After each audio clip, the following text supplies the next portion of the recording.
Hürmetli vatandaşlarım, yukarı leksiyelerimde sel duduklap kalgan bolsanlar kechiringlar, bugun qattiq sovuq bo'lib ketdi.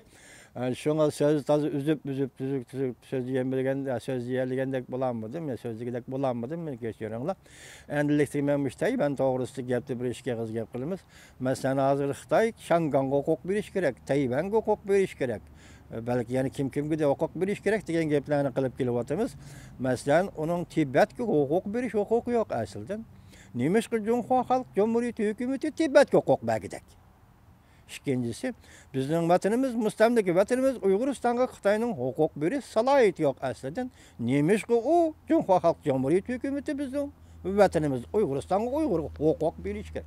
Bir yerde gap, menimce Tayvan bilen Şangan hukuk bilen de ben bu özünün işi. Yani bir noktadan etqa vaqtida Tibet ile Uygur meselesi kelgende bu hukuk beriş emas.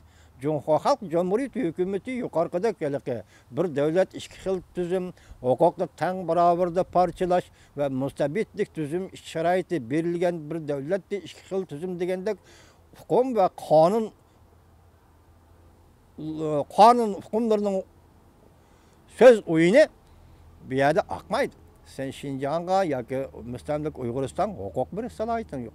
Fakat bir yerde senin bir salahiyetin eğer var değilse hukukunu ya ki Uygur'un hukukunu tartip elingan hukukunu, tecavüz kılıngan hukukunu, ilgilik hukukunu, tecavüz kılıngan devletini, Uygur'un devlet kuruş hukukunu, paymal kılıngan ve ayağız kılıngan Uygur'un kişilik hukukunu, Uygur'un siyasi tallaş hukukunu, Tibet'ten hemşindak.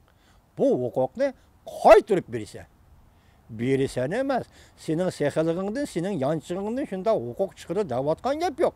Sen bu hukukunu Tibet'e Uygur'a koyturup birisi.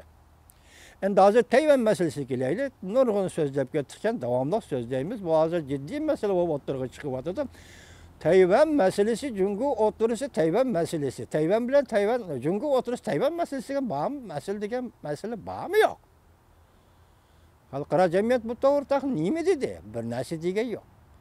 Tayvan meselesi hazır Cungu hükümeti Tayvan müstakillik cakalısı men ondak hücum kılımen müstakillik cakalısı mında kural işiltiştin vədi birmen yanmayman degende geplerini kılıp atıldı.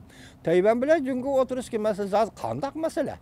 Bu iki partiya oturusu dege mesele mi meselen Kompartiya bilen Gomindan oturusu ki mesele mi ya ki Tayvan bilen Cungu oturusu ki müstakil bulmaz oturusu ki mesele mi?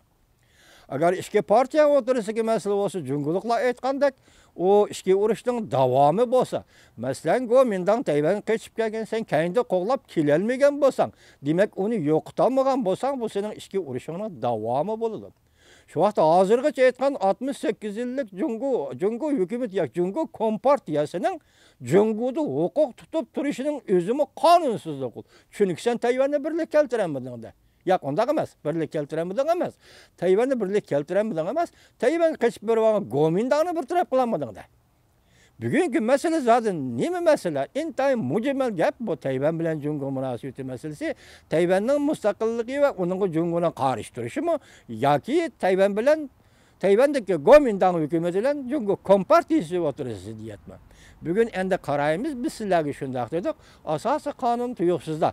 Men ötkende 2013 yılı deptime 2014 yılı 2. ayda Cungu'da asası kanun münazarası kozgaldı. Bir gezet bunun için takaldı, tahrirler qoğlap çıkarıldı. 5 yıl ötkende bu da endi 19. növbetlik 2. umumi yığında Reis Xi Jinping məxsus nime deydi? Bir yerde asası kanunu özgertişini tılgı elevatı hürmetli vatandaşım.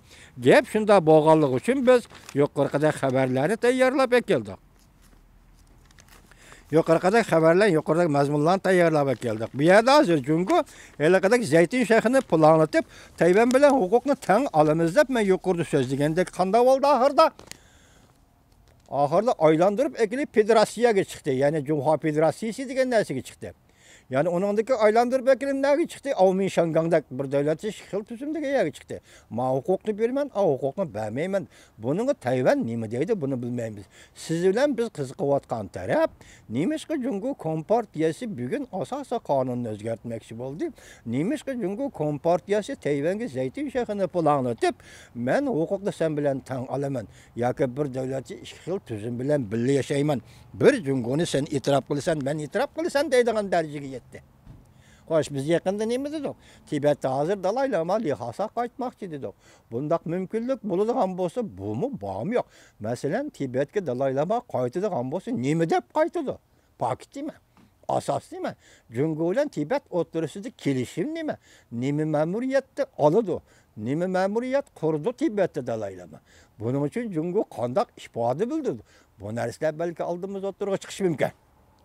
Endi Uyg'urlar meselesiga kelsak, shu qatorda kelayotganda biz Xitoyning bir nima berishini talab qilayotganimiz yo'q. Huquq berishni deb kutib o'ltag'inimiz yo'q. Uyg'urlar buni kutib o'ltag'ini yo'q. Sen Uyg'urning muqaddas huquqi, davlat qurish huquqi, davlatni asli keltirish huquqi, siyosiy tanlash huquqi va seningdan asta ayrilib mustamlik munosabatlarni ado judo qilish huquqi. Mushu narsani qaytirib bersanglar bo'ladi. Endi muşunun münasebetlik yana dikkat kılgan bir narsa sizlerge söz değil. Yakında tünügün kaçan çizla yazdım manada. Çizla ya birinci ayının birinci günü eken dikkate.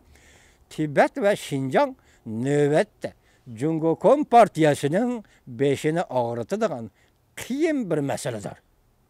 Millet meselesi, din meselesi, kişilik hukuk ve devletin bir bütünlüğü meselesi katarlık amılla Şinjan meselesi, Tibet meselesi girelişip ketken. Devletin işi ve sırtıda kol tutulgan meseledir. Lekin ötken əsrinin 80-ci yıllarda Deng Xiaoping imperiyası şekillenişinin dəstibede bu iki çoğun kıyım meseleni hal kılıştın ümit tuğulgan idi. Yani Xuyabang dedik o, bugün tayarlap kilemde geçerislik kiler katam tayarlayımız. Xuyabang Tibet'ke altımadılık siyaset, Şinjan'a altımadılık siyaset bende sözlep geldik. Şu vaxta Deng Xiaoping imperiyası kurulmasın burun, şunun dasbide Şinjan meselesi mi, Tibet meselesi mi hal bulup gider idi. Nemi bir sebeptin kim? Tibet bilen Şinjan bugün günde moşunda yeşkili bombaydıgan tokunakka ayınıp kaldı mı? Tokunakka ayınıp kaldı mı? Tokunakka ayınıp kaldı mı? Bu haber birinci ayının birinci günü New York'ta YouTube'ga çıkacağın Xipin Efendi'nin televizyası ve onun Mingjun Hopay programımızda anlatıldı. Siz bulanı koşup gelin. Beijing'de asas kanun özgertimizde oldu. Tayvan doğrusu Zeytin Şekhi polanıtıp hukukun tan bölümümüz yaki bir devlet iki yıl tüzümde oldu. Onun keyindilla Mingjun Hopay, bununla Gongchen Dağı'nın bu televizya bilen Kompartiyanın hiç kadar alakası yok. Bırak bunun da sözde vatkan alımla oturğa çıkıp Şinjan Tibet meselesini o kız elevatıdı. Bunlarda işki bağlanış bağımı yok. Mesela şu alımlarga men şundaq deymen ki, hürmetlik alımlar, cüretlik bulunlar, duduklamanlar, sizler duduklap kaldыңlar. Xuyabang nemi dedi, Wang Jin nemi dedi, Deng Xiaoping nemi dedi, Şinjan doğrusu nemi dedi, uyak kaçırıp, buyak kaçırıp sürmenler. Yani sizler bunlar cüretlik bulanmavar, cüretlik sözleyemavadı da, ben bu Cungu alımlarının cüretlik sözlüşünü, tarihini etişini, tarihini aşkarılışını, şu arqılı fakatla. Hazırki real talep ve Tibet'nin, Uygur'un işlerini hal kılıştın aldın şartı evvel tarihine geçiş. Tarihine aşkaralaş bu real meselelerini hal kılıştın aldın şartıdır. Keçirinler vatandaşların tuğap gittim ben mani tüzük söz diyemedim keçirinler.